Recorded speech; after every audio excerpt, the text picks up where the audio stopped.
Hey, now in the past, I've spoken a lot about the stupidity and the cluelessness of the mainstream media, especially the business media. If you talk about outlets like CNBC or Yahoo Finance, the Wall Street Journal, I mean, these things are just terrible, terrible sources of information. They are just mired in their own ideology.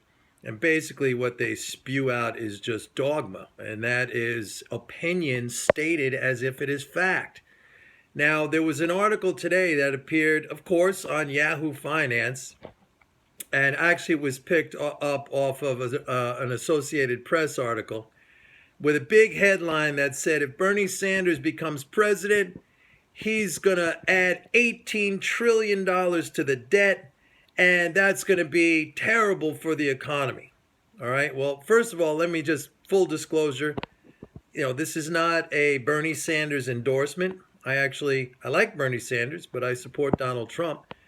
But I want to talk about this claim. Now, first of all, the writer who wrote this just makes a blanket statement without any evidence or facts to back it up. He says it's going to be 18 trillion in new debt and it's going to be a disaster to the economy. Now, first of all, we don't know whether or not it'll add 18 trillion.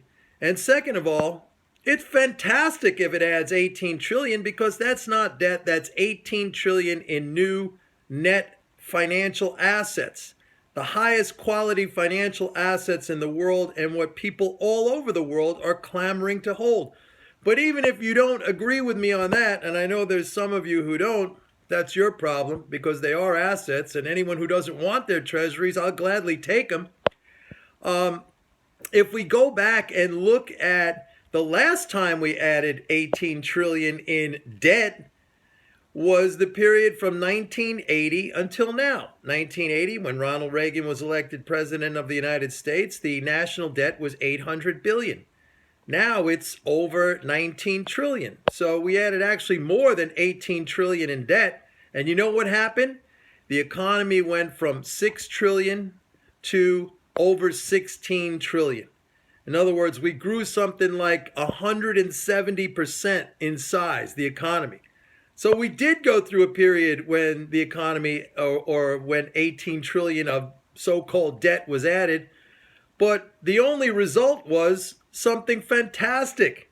The economy almost, it more than doubled in size. It almost tripled in size. Okay, so let's just hope that whoever's the next president does add 18 trillion in new debt, because that would ensure that the economy gets larger, and hopefully we'll have policies that allow it to flow to people in the middle or at the bottom for a change. That hasn't happened in 30 years. Anyway, that's all I have to say about that. See you later.